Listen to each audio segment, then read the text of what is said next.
Hi, Sandy here today, and we are just cleaning up after the snow. Today I'm actually out at a new construction plat with one of my buyers doing their inspection, and we had a great time. One of the things I really love about real estate is that I get to help each individual family in whatever story that they're in right then.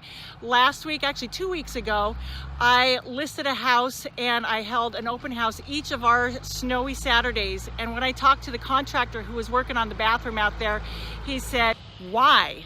Why would you hold an open house when most people can't even get out here? Well, the answer is this.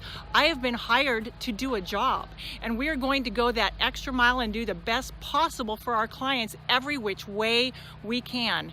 And we've got great systems and ways to help our clients on a regular basis so that when something is a little extenuating like snow, we are able to stretch out and do the best possible to make sure that our clients' needs are met. I love my job. I love being able to let people know that I can help you through a process that can be really tricky and hairy, and we can provide some sanity and peace and give you something on the other end that really works for you.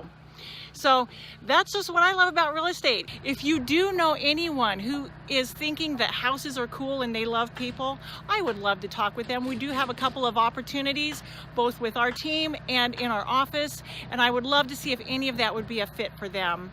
Thanks so much. If you are looking to buy a house, go ahead and click the box to see all area homes. And if you're thinking of selling your home, click the box for your home's value. Thanks so much. Have an amazing day, and let's talk houses. Have a great day.